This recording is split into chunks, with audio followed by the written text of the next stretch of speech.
और अब ये जानते क्यों आए हैं? आपको बात बताऊं, वक्त के साथ बदलता आपने किसी का चेहरा इतना नहीं देखा होगा।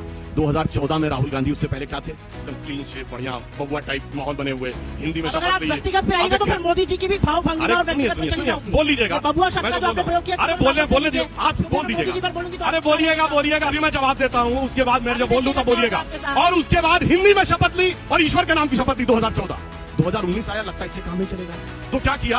अब टीका लगा के कुर्ते के ऊपर जनेऊ वाले हिंदू बन गए और अपनी जाति नहीं गोत्र भी बताने लगे। कहां? राजस्थान में पुष्कर के मंदिर से निकलते हुए 2019 के चुनाव से पहले। फिर लगा इससे भी काम नहीं बन रहा। अब 2024 में अभी इन्होंने बोला कि पंचायती राज राजीव गांधी लाए, 5 वोट से गिर गया, 5 वोट बीजेपी के थे, बीजेपी के सांसद ही 2 थे। बोलो भाई, कुछ भी बोलने लगती है। राजीव गांधी के जमाने में बीजेपी के सांसद ही 2 थे, राजीव गांधी कहते थे पकड़ लिया गया। बोलने लगती है। नमस्ते दोस्तों, स्वागत है आप सभी का हमारे YouTube चैनल पर। आज का वीडियो बड़ा ही शानदार होने वाला है।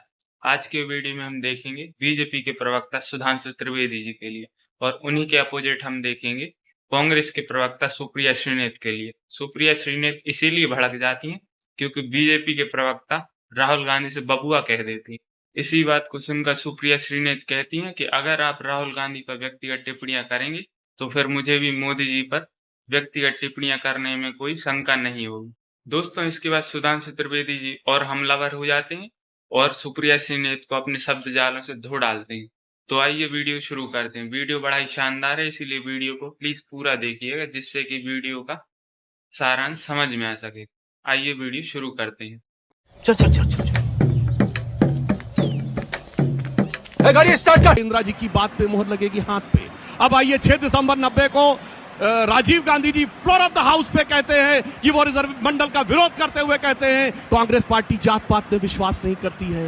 और अब ये जानते क्यों आए हैं? आपको बात बताऊं, वक्त के साथ बदलता आपने किसी का चेहरा इतना नहीं देखा होगा। 2014 में राहुल गांधी, उससे पहले क्या थे? एकदम क्लीन शेप, बढ़िया बबुआ टाइप माहौल बने हुए, हिंदी में शपथ ली। व्यक्तिगत पे आएगा तो फिर मोदी जी की भी भाव भंगिमा और व्यक्तिगत पे चली जाऊंगी। बोल लीजिएगा, बबुआ शब्द का जो आपने प्रयोग किया, अरे बोलने दीजिए, आप बोल दीजिएगा, अरे बोलिएगा, अभी मैं जवाब देता हूँ, उसके बाद मैं जब बोल लूँ तब बोलिएगा। और उसके बाद हिंदी में शपथ ली और ईश्वर के नाम की शपथ ली। 2019 आया, लगता है इससे काम नहीं चलेगा। तो क्या किया? अब टीका लगा के कुर्ते के ऊपर जनेऊ वाले हिंदू बन गए और अपनी जाति नहीं गोत्र भी बताने लगे। कहां? राजस्थान में पुष्कर के मंदिर से निकलते हुए 2019 के चुनाव से पहले।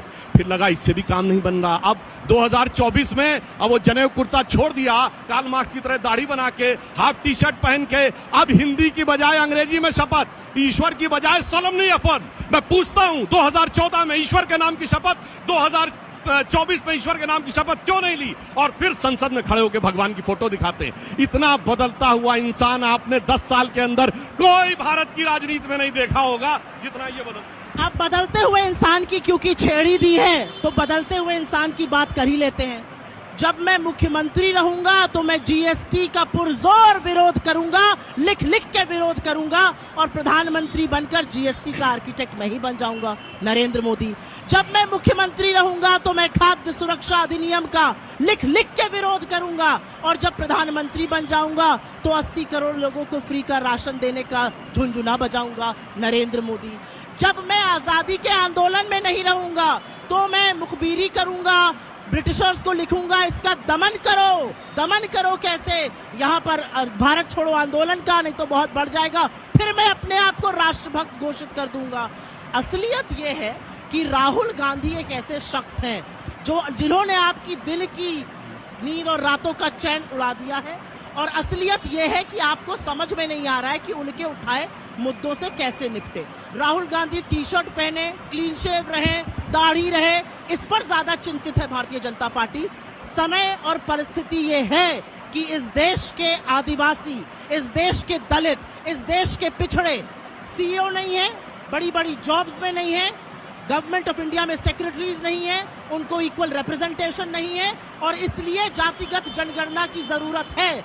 जातिगत जनगणना की जरूरत इसलिए है क्योंकि जब एक दलित सरपंच मध्य प्रदेश में एक डीएम के यहाँ आती है तो उसको बोला जाता है अगर कुर्सी पर बैठने का बहुत शौक है तो अपने घर से कुर्सी ले आओ। 78 साल हमने आजादी के मनाए हैं, और एक दलित सरपंच औरत को यह बोला जाता है कुर्सी पर बैठने का शौक है तो ये लेकर आओ। ये सवर्ण नहीं समझेगा, ये आप में से अधिकांश लोग नहीं समझेंगे, ये सुधांशु जी नहीं समझेंगे, लेकिन एक ये दलित, एक आदिवासी और एक शोषित वंचित समाज का व्यक्ति समझेगा। इसलिए जातिगत जनगणना की जरूरत है। और एक बात सच है, राजनीति में राजनीति में बहुत सारे स्टैंड होते हैं। हाँ। और मुझे लगता है कि राजनीति कोई कास्ट इन स्टोन नहीं है। अगर देश की परिस्थिति, अगर लोगों को मौके नहीं मिल रहे तो बिल्कुल आपको स्टैंड बदलना पड़ेगा। बीजेपी ने जीएसटी क्यों लाई, बीजेपी ने विमेंस रिजर्वेशन बिल क्यों लाई? क्योंकि पहले जब राजीव गांधी पंचायती राज लाए और उसमें विमेंस रिजर्वेशन की बात थी, 5 वोट से वो हराया गया था। 5 बीजेपी के लोग थे, इसके खिलाफ थे, अब लेकर आए। तो मेरा अपना मानना है कि राजनीति में, राजनीति is a dynamic thing, it must change. If it is not changing, जातीय जनगणना जातीय जनगणना की जरूरत है। इसी के आधार पर आपको आरक्षण का कोटा तय करना है। 1931 के आंकड़े, देश की आजादी से पहले के आंकड़े। एक मिनट में बात करने, एक फैक्ट ये भी थे, पूछिए इनसे। आज जो बड़ी बड़ी छाट है मंडल कमीशन के विरोध में थे। कांग्रेस भी रही शासन में लंबे समय तक, बीजेपी भी रही, क्यों नहीं हुआ अभी तक? अभी इन्होंने बोला कि पंचायती राज राजीव गांधी लाए, 5 वोट से गिर गया, 5 वोट बीजेपी के थे, बीजेपी के सांसद ही 2 थे। बोलो भाई, कुछ भी बोलने लगती है। राजीव गांधी के जमाने में बीजेपी के सांसद ही 2 थे, राजीव गांधी का पकड़ लिया गया। छोड़िए, आपके जैसे लोगों बोलने लगती है। आज सुनिए, अब बताता हूँ। 2011 में जनगणना हुई, इनकी सेंसस कराई। भारत सरकार में 140 सेक्रेटरी थे। कितने थे बताइए? SC ST, SC 0, ST 2। किसकी सरकार थी? अभी हमारे कैबिनेट, अब आप देंगे, आप बोल रही थी, मैं एकदम शांत रहा, आपने अपने टर्न पे बोलिए। अभी भारत सरकार के कैबिनेट सेक्रेटरी बने हैं, बता रहा हूं, उसका भी जवाब दे रहा हूं। देखिए, भारत सरकार का सेक्रेटरी यूपीएससी में सेलेक्ट होकर प्रमोशन के द्वारा एक स्टेज के बाद 26-27 साल के बाद पहुंचता है। ये कांग्रेस का अध्यक्ष पद नहीं कि पैदा होते ही सीधे अध्यक्ष बन गए, वो एक प्रक्रिया के थ्रू होता है। आज भारत के जो कैबिनेट सेक्रेटरी हैं वो 1987 बैच के हैं। 87 में आपकी पार्टी नहीं, आपके पिताजी की सरकार थी। बताइए कितने SC ST OBC थे? अरे उन्हीं में से तो बनेंगे आके। अगर आपने उस समय रिजर्वेशन दे दिया होता, काका कालेलकर कमेटी की रिपोर्ट मंडल 1980 में लागू कर लिया होता तो 87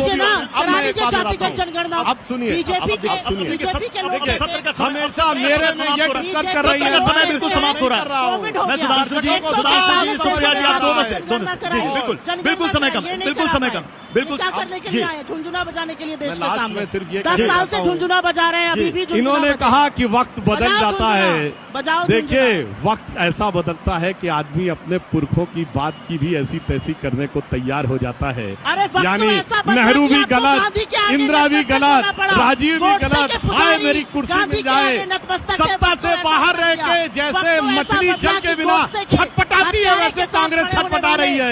तो मैं एक लाइन कहना चाहूंगा, लगातार डिस्टर्ब कर रही है, एक लाइन सिर्फ कहना चाहूंगा। अच्छा सुनिए, इन्होंने एक मिनट एक सेकंड देखिए, गांधी के सामने सिर झुकाने से मिलती है। नहीं, सत्र की अवधि यहीं पर, सत्र की अवधि यहीं पर समाप्त हो रही है। मुझे 1 सेकंड दिए जाए पूरी बात। नहीं तो मुझे भी जो आप लगातार बोलिए, 15 और मेरा दावा है 30 सेकंड के बाद जवाब दे पाएंगे। इन्होंने स्वतंत्रता आंदोलन में कहा, नेहरू प्रधानमंत्री बने 2 सितंबर 1946 को कैबिनेट प्लान में वेवेल के द्वारा शपथ लेकर, यूनियन जैक के झंडे के नीचे क्वीन की निष्ठा की शपथ लेकर। भारत का संविधान नहीं था। बोलो, ये अंग्रेजों से लड़ाई लड़ रहे थे। सुप्रिया जी बोलिए, 1946 में। सुधांशु जी, यहाँ पर बैठा हुआ 4 साल का बच्चा भी जानता है कि अंग्रेजों से लड़ाई किसने लड़ी, शहादत किसने दी, तिरंगे में खून कांग्रेस का नेता जो गोली से मारा गया हो, एक कांग्रेस का नेता जो फांसी हुआ हो, आजादी की लड़ाई नहीं लड़ी, एक कांग्रेस का नेता को काला पानी मिले, समाप्त हो रही है। गांधी के हत्या, जिन्होंने लड़ाई सारा उनको मिल गया। अंत होने का नाम नहीं लेते। तो मैं एक बहुत शुक्रिया सुधांशु जी, सुनिए, बहुत शुक्रिया हमारे साथ जुड़ने के लिए, एक लाइन हमारे मंच में शामिल होने। देखिए, नौरंगी ये सियासत दौरा तो देखिए कि मंजिल मिली उन्हीं को जो शरीके सफर, गांधी के आगे जिन्होंने न गोली खाई, न फांसी चढ़े, न काला पानी हुए। दोस्तों, वीडियो को पूरा देखने के लिए बहुत बहुत धन्यवाद। वीडियो अगर अच्छा लगे तो प्लीज वीडियो को लाइक कर दें, और अगर आप हमारे चैनल पर नए हैं तो प्लीज चैनल को लाइक कर दीजिए, जिससे कि हमें मोटिवेशन मिलता रहे और आपके लिए इस प्रकार की और भी वीडियोस लाते रहें। तो आज के लिए बस इतना ही, फिर से मिलते हैं नेक्स्ट वीडियो में। जय हिंद, जय भारत।